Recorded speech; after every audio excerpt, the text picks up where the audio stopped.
Wal yakhshal ladzina law taraku min khalfihim dzurriyyatan dhi'afa. Hendaklah para orang tua merasa khawatir yang sangat bila anak-anak itu lemah menghadapi tantangan zamannya.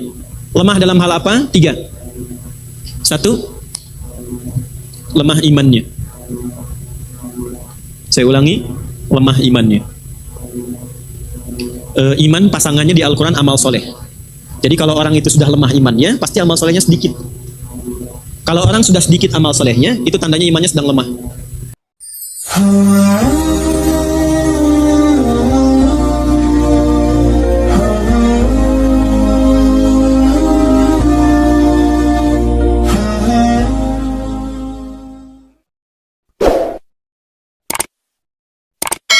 Ilmu apa yang harus saya tanam kembangkan dan kuatkan kepada saya, anak-anak saya untuk masa depan agar mereka tangguh melalui masa-masa fitnah akhir zaman yang makin terasa? Mohon dijawab Ustaz. Baik. Quran surah keempat ayat 9.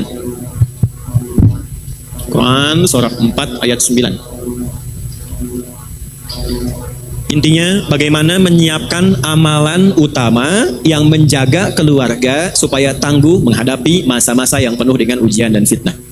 Yes. Sudah? Yuk kita bacakan. Saya mohon izin agak lebih tenang dan agak lambat untuk menyampaikannya sehingga mudah untuk dipahami. A'udzubillahi minasyaitonirrajim. Bismillahirrahmanirrahim. Wal yakhshal ladzina law taraku min khalfihim dzurriyyatan dhi'afa khafu 'alaihim falyattaqullaha wal yaqulu qawlan sadida. Ada ayatnya? Baik. Ini jawaban langsung dari Allah ya. Dan hendaklah setiap orang tua itu merasa khawatir yang sangat. Kekhawatiran dalam Al-Quran itu dibagi dengan 2 kata. Ada khauf. Yang kedua ada khasyah. Baik. Anak biasa pulang jam 12. Jam 12:04 dia belum pulang. Ibu gelisah tidak? Khawatir tidak? Itu khauf namanya. Biasanya ibu tanggal 27 bulanan lancar dari suami itu. Tanggal 30 belum ada penampakan. Khawatir tidak? Nah, itu khauf namanya. Ya, itu ada di Quran surah kedua Al-Baqarah di ayat 155. Walanabluwannakum bisyai'in minal khauf wal ju' wa naqsin minal amwal wal anfus was thamarat. Ketika sedang ngaji begini, tiba-tiba kita mendengar suara di balik ini. Suara harimau sedang mengaum misalnya. Takut tidak? Takut yang ini sama nggak dengan takut yang 2 tadi? Lebih takut atau kurang takut? Lebih takut. Keadaan kita merasa lebih takut dan merasa terancam dengan itu disebut khasyah namanya. Khasyah.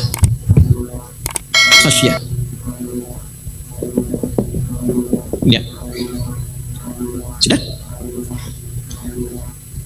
Sekebalikan, di dalam Al-Quran kekhawatiran orang tua itu terhadap anak tidak digambarkan dengan khauf tapi menggunakan kata khasyah. Seakan-akan gini ayatnya, hendaklah para ayah dan ibu itu, ayah bunda itu memiliki kekhawatiran yang sangat seperti Anda berada di kandang singa, kandang harimau, terancam dengan sesuatu, ya. Kapan? Lau taraku min khalfihim dzurriyyatan dhi'afa. Kalau Anda melihat anak-anak itu tidak disiapkan sehingga mereka lemah di masa depan. Jadi yang dikhawatirkan itu bukan hartanya, Bu. Ibu nggak usah khawatir kalau harta yang sekarang hanya untuk cukup makan di hari ini, karena besok ibu belum tentu hidup. Ini manusia pada aneh sekarang nih. Ya, kata Nabi itu orang yang punya jatah makan untuk hari ini itu orang kaya. Kan besok belum tentu hidup. Besok itu direncanakan, yang sekarang dijalani. Kenapa Anda khawatir pada yang belum akan dilakukan, tapi yang sedang dikerjakan itu tidak dikhawatirkan? Maka yang terjadi saat ini, perhatikan kalimatnya, perhatikan ayatnya. Jangan pernah kita mengkhawatirkan dalam kehidupan rumah tangga melebihi kekhawatiran terhadap kondisi anak yang lemah. Tuh. Ini saya mohon maaf ya, sekaligus ini pesan saya bagi para ayah, termasuk saya pribadi. Ibu, suami, para ayah itu tugasnya mencari apa? Nafkah. Nafkah itu untuk kemana? Oke, ulang. Para ayah tugasnya mencari apa? Nafkah itu kalau sudah dapat dibawa kemana? Nah, baik, sekarang saya tanya balik yang kedua.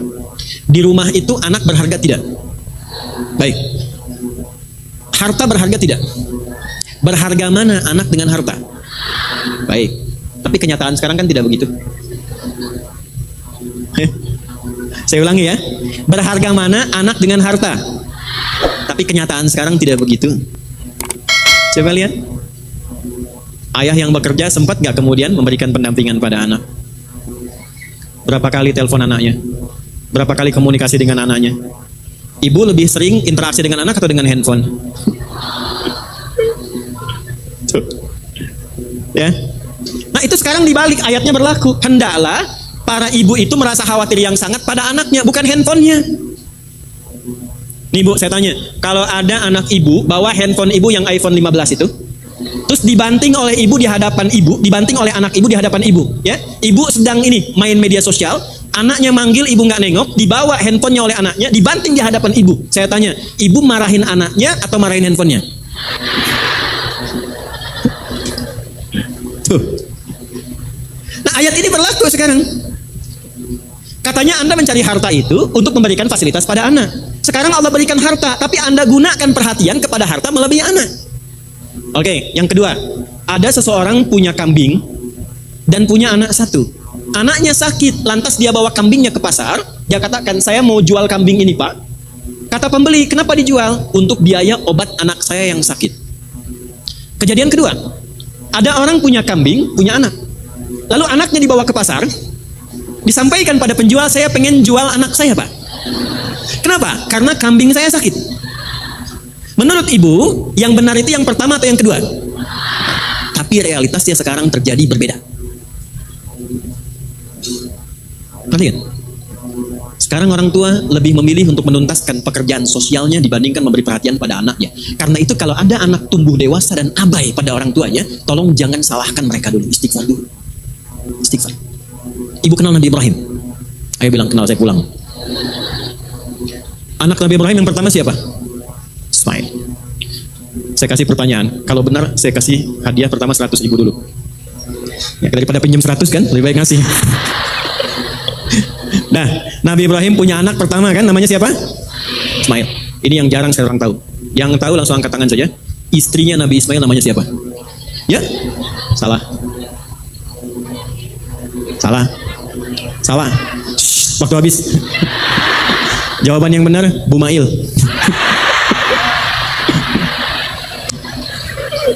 Ibu hampir Bu ya, Ibu hampir.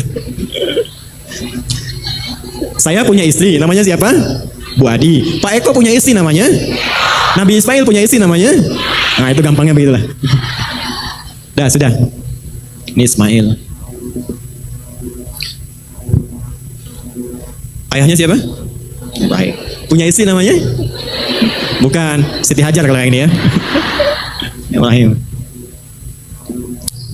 Dah, sini. Ibrahim tinggal di mana alaihissalam? Di mana? Tepatnya di mana? Ibrahim tinggal di Kanaan di Palestina. Ismail di mana? Di Mekah. Perhatikan baik-baik ini yang mau saya sampaikan. Nanti kisah ini direkam sempurna dalam Al-Quran, bahkan disurah dengan namanya surah Ibrahim. Perhatikan baik-baik. Sekalipun ayah itu berada di tempat yang jauh, ayah di Palestina, anak di Mekah, tapi tidak menghilangkan kesempatan ayah untuk memberikan perhatian kepada anak. Nabi Ibrahim itu Nabi, Rasul, seorang suami, seorang ayah. Beliau mencari nafkah, beliau berdakwah. Tapi setiap pertumbuhan Ismail itu selalu memastikan dan datang melihat Ismail tumbuh bagaimana. Ismail temannya siapa. Sampai mau nikah pun itu tahu dan memberikan arahan. Ini istri yang bagus begini, yang solehah begini. Apa yang terjadi?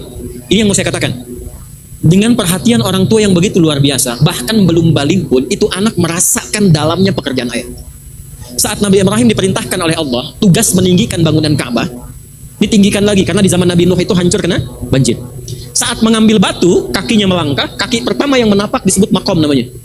Jadi kalau ibu umrah atau haji, itu di Hajar Aswad, geser sedikit ke kanan searah tawaf, itu ada makom Ibrahim ya. Nah, itulah tapak kaki Nabi Ibrahim pertama saat akan meninggikan bangunan Ka'bah. Lalu ketika membawa batu ingin meninggikan, anaknya melihat itu. Nah, yang tidak banyak orang tahu, anak beliau itu Sayyidina Ismail itu belum balik waktu itu. Ketika melihat ayahnya sedang bekerja, merasa pekerjaan ayahnya, maka anak itu bawa batu dari sisi yang lain. Batu yang dibawa kemudian disusun. Kalau bahasa kita, ayah aku boleh bantu nggak? Disusun-susun. Kalau batu sendiri, batu disebut hajar namanya. Kalau dia disusun-susun, membentuk satu bagian disebut hijr namanya. Kalau dia menjadi ruang, disebut hujrah namanya. Maka disusunlah batu itu menjadi bagian dari sisi Ka'bah. Sampai sekarang diabadikan dengan nama Hijr Ismail.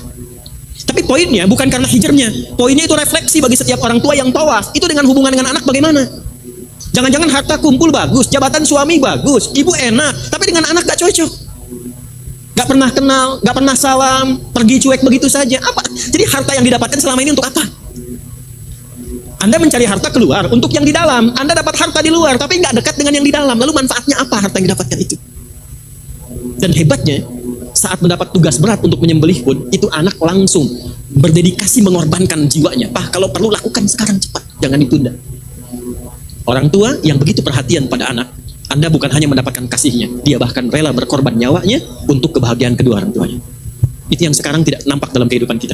Ibu kalau lihat anak sakit keras, seakan ingin bertukar ganti kan? Ya Allah, kalau perlu saya saja ada di situ. Sekarang anak melihat orang tua sakit keras, ya Allah lebih cepat lebih baik ya Allah. Dah. Yuk kembali ke ayat Quran surah 4 ayat 9. 3. Ada berapa? 3. Wal yakhshal ladzina law taraku. Ini jawab dulu ya supaya enggak melebar kemana mana. Wal yakhshal ladzina law taraku min khalfihim dzurriyyatan dhi'afa. Hendaklah para orang tua merasa khawatir yang sangat bila anak-anak itu lemah menghadapi tantangan zamannya. Lemah dalam hal apa? 3. 1.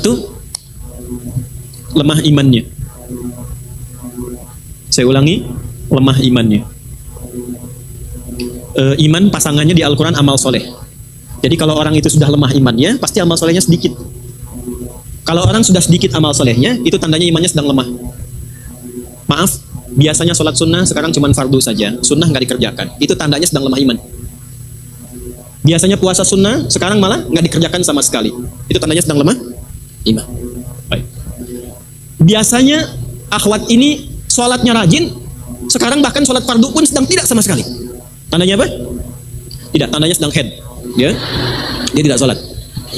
Tapi kalau dia abaikan sholat begitu saja, itu tandanya sedang bermasalah imannya. Saya ulangi, akan muncul masa-masa di mana iman seseorang itu, kata Nabi, begitu saking lemahnya, bukan sekarang menurun. Ada yang paginya beriman, sorenya sudah hilang imannya. Yusbihu mu'mina wa yumsi kafiran. Subuh masih beriman, sore sudah nggak beriman lagi. Dan itu terjadi dengan cepat sekali. Ya, pagi-pagi masih biasa, begitu sore ketemu kawannya yang berlawan jenis dan mengatakan aku mencintaimu. Tapi kalau engkau cinta kepadaku, engkau harus ikut agamaku.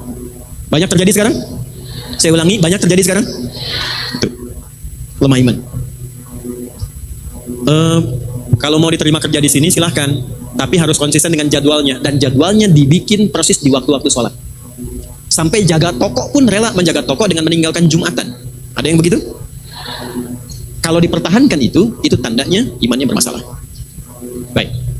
Suami ibu dapat pilihan, Pak, ini proyek besar. Bapak ikuti cara kami, Bapak dapat fee 50 miliar. Tapi kalau Bapak bertahan dengan aturan, yang nggak dapat Pak, cuman gaji aja 5 juta. Saya tanya, ibu pilih mana? Dapat 50 miliar kehilangan iman, atau mempertahankan iman cuma 5 juta? Nggak ada pilihan ketiga, udah nggak usah milih, 2 aja itu. Saya tahu pengen 50 miliar dan 5 juta, saya tahu itu. Karena eranya nggak milih begitu, cuma 2 pilihannya. Sekarang cuma 2. Ya, dia hafal Qul huwallahu ahad, dia katakan semua agama sama, menuju pada Tuhan yang sama, cuma caranya beda. Ada yang begitu? Ada yang nggak kenal dengan masjidnya, dia sholawatan sudah pindah ke tempat ibadah umat lain. Ada yang begitu? Nah, tandanya sudah muncul. Kata Allah, kalau orang tua sudah mendapatkan yang seperti itu eranya, mesti khawatir lebih dalam kepada anaknya dibandingkan dengan masa-masa biasa. Lemah iman. Nanti kita cari solusinya.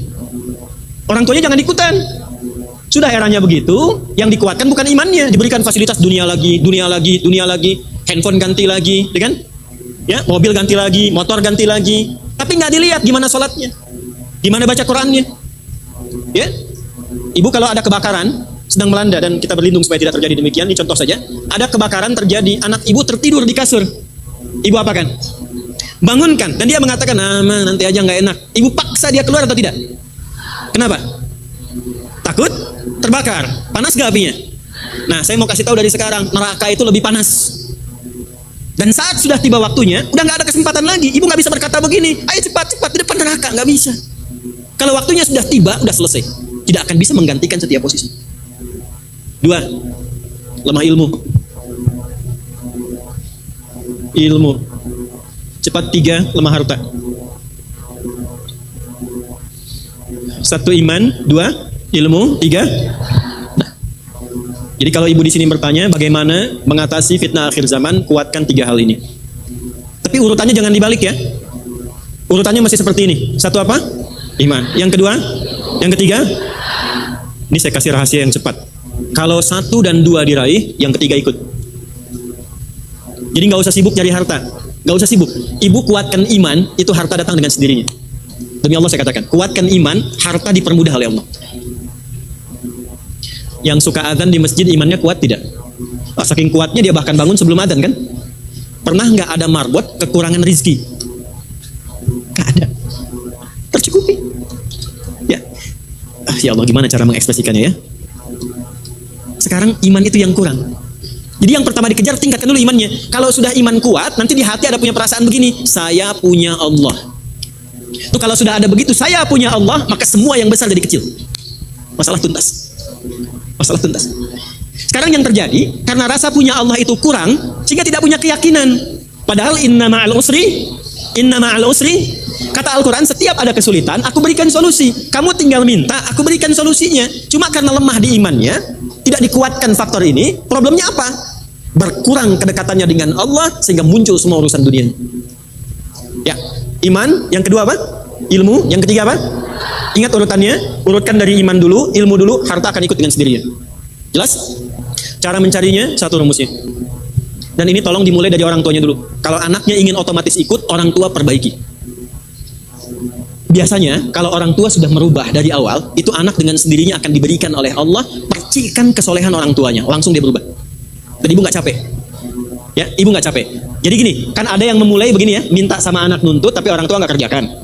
Nak ke masjid, orang tuanya nggak. Ya kan? Baik, ada yang kedua, anak diminta oleh orang tua, tapi sama-sama mengerjakan.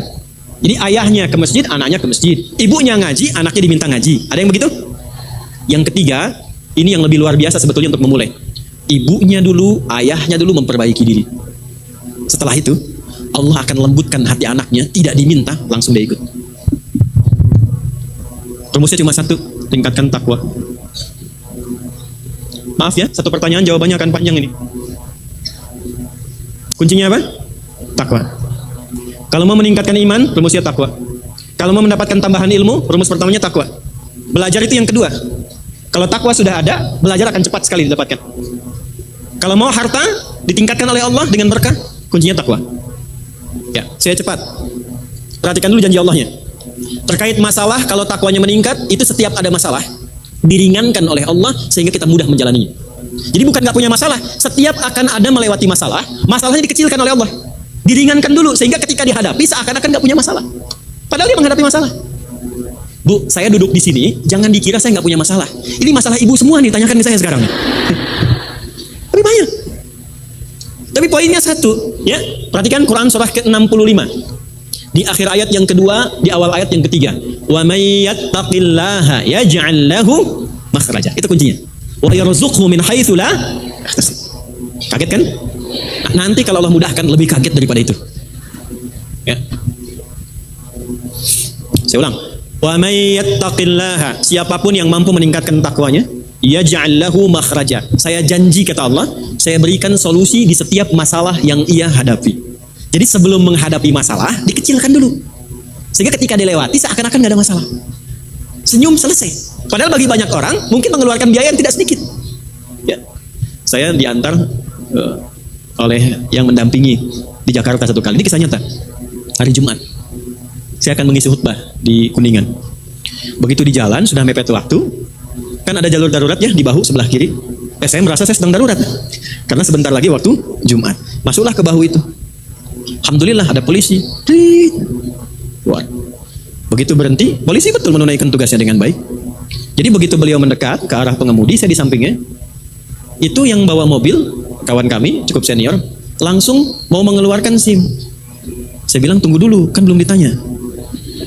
Begitu dibuka, mau kemana katanya kan? Saya langsung jawab, mau khutbah Jumat Pak, gitu kan? Ini mau sudah dekat Jumat. Oh iya, silakan. Saya bilang sama kawan yang nyupir, Pak, kan saya bilang apa? Pertanyaannya mau kemana? Bukan tanya SIM. Kadang-kadang kan yang terjadi beda. Ditanya mau kemana, yang dikeluarkan 100.000. Kan itu tidak mendidik kan? Ya kadang-kadang persoalan itu kalau kita hadapi secara proporsional dan kita bertawakal pada Allah dengan nilai takwa, itu Allah ringankan sebelum kita menghadapinya. Cuma disampaikan apa adanya. Kalau tilang ya tilang, selesai kan? Anda ditilang siapa? Udah selesai. Lantas kenapa harus dipersulit? Nah, hanya poin besar yang mau saya sampaikan adalah telah banyak pembuktian lewat perjalanan sejarah orang-orang yang mampu meningkatkan takwa, maaf sekali, tidak pernah dalam hidupnya diresahkan oleh kesulitan-kesulitan yang dihadapinya. Semua mudah. Utsman hidupnya mudah tidak? Sulit sebelum bertakwa. Bilal hidupnya mudah tidak? Bukan hanya sulit, tersiksa sebelum bertakwa. Perhatikan, ketika dia mendekati Allah, apa yang terjadi? Semua status budak dimerdekakan, status gak punya dipunyakan, dan terhormat sampai sekarang namanya dikenang.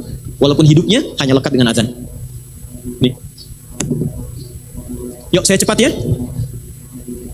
Ibu ada anaknya yang sedang belajar? Ya, seringkali ada pertanyaan begini, Ustadz gimana cara belajarnya supaya setidaknya bisa cepat memahami sesuatu? Kadang-kadang saya suka malu bisa seperti Ustadz, jangan seperti saya. Jangan seperti saya, harus lebih daripada apa yang kami sekarang lakukan, karena tantangan dia di masa depan lebih daripada saat ini. Dan rumusnya cuma satu. Rumusnya hanya satu, Quran surah kedua Al-Baqarah di akhir ayat 282. Quran surah kedua di akhir ayat 282. Wattaqullah wa yu'allimukumullah. Dan tingkatkan takwamu kepada Allah, dekati Allah. Ini langsung dari Allah, aku yang akan mengajarkan ia pengetahuan. Saya menerapkan ayat ini sejak masuk pesantren di Garut. Ibu boleh tanya pada kawan-kawan seangkatan kami atau kepada guru-guru kami. Bagaimana saya mencoba untuk mencintai Allah lewat masjid. Saya dikasih asrama, Bu. Kasurnya enak, nyaman, tapi memilih untuk banyak tinggal di masjid. Jadi kalau teman-teman tidur di asrama, saya memilih tidur di masjid. Kalau teman-teman memilih untuk misalnya cepat ke ruang makan, saya memilih untuk banyak beritikaf di masjid. Apa yang terjadi? Saya dapatkan janji yang Allah sudah tetapkan sejak jauh-jauh hari, maka terjadi sesuatu yang sangat luar biasa. Ini rahasia dikit aja ya. Dulu, sepanjang ini dikerjakan, kalau besoknya mau ujian, itu malamnya saya di masjid. Sholat, gitu. Terus dengerin orang ngapalin. Biasanya kan orang Indonesia kencang kalau ngapalin tuh. Ya, dengerin, tiduran, bangun lagi. Itu setiap malam tidur, rata-rata mimpi. Mimpinya itu ngerjain soal. Besoknya begitu ujian, itu soalnya sama persis dengan yang tadi malam dilihat. Seringkali begitu tuh. Ya. Nah, intinya takwa. Saya cepat saja intinya apa? Takwa. Nah, sekarang apa amalan takwa itu sehingga bisa mempercepat 3 hal yang diharapkan tadi? Ya, saya mohon izin kalau terlampau detil ya menjawabnya. Ada 240 amalan takwa dalam Al-Quran. Dalam bab ini saya sampaikan 3 saja. 1, sudah? Jaga 40 rakaat sholat. Yang pernah saya sampaikan dulu. Berapa rakaat? Ingat ya, saya melampaui standar menyampaikannya. Kalau yang standar kan cuma 17. Ya, 24, 4, 3, 4. 2 subuh, 4 zuhur, 4 asar, 3 maghrib, 4 isya. Itu 17. Tambah lagi 23. Jaga ini, selama hidup usahakan jaga. Kalaupun tidak mampu mencapainya, ya karena misalnya sedang sakit, upayakan tetap di atas standar sedikit-sedikit. Apa tambahan yang lainnya? 12 rawatib. 12 salat sunnah rawatib yang mengiringi salat fardu. 12, 2 rakaat sebelum subuh, 4 rakaat sebelum zuhur, 2 rakaat setelah zuhur, 2 rakaat setelah maghrib, dan 2 rakaat setelah isya. Saya ulangi, 2 rakaat sebelum subuh, 4 rakaat sebelum zuhur, 2 rakaat setelah zuhur, 2 rakaat setelah maghrib, dan 2 rakaat setelah isya. Berapa jumlahnya? 12. Khusus untuk zuhur, ada dispensasi dari Nabi. Kalau waktunya tidak memungkinkan 4 karena sedang di kantor, Ramadan dan sebagainya, itu hadis Ibnu Umar boleh 2. Cukup 2. Jadi 10. Jelas? Sudah. 12 tambah 17 berapa? 29. 11 rakaatnya tahajud. Saya ulangi, 11 rakaatnya tahajud plus witir. Rumusnya boleh 2 2 2 2 ujungnya 1 atau 2 2 2 2 ujungnya 3. Itu yang standar. Baik. 17 tambah 12, 29 tambah 11 berapa? 40. Nah, jaga 40 ini. Kalau ibu nggak percaya, coba konsisten tunaikan, cek misalnya dari mulai besok atau malam ini, dari mulai tahajud, 40 ini jaga sebulan dulu coba, sebulan dulu. Silahkan perhatikan apa yang terjadi pada perubahan hidup ibu, pasti berubah. Apalagi kalau ada tambahan sholat duha, misalnya, walaupun cuma 2 rakaat, ya. Apalagi ada tambahan misalnya yang qobliyah, walaupun cuma 2 rakaat, kan ada sebelum asar 4 rakaat. Ya, 2 juga boleh. Itu kalau ditambahkan dari yang tadi dan konsisten, hasilnya luar biasa. Nanti ibu lihat ya, perubahan imannya bagaimana, perubahan ke ilmunya bagaimana dan bagaimana keberkahannya lewat harta.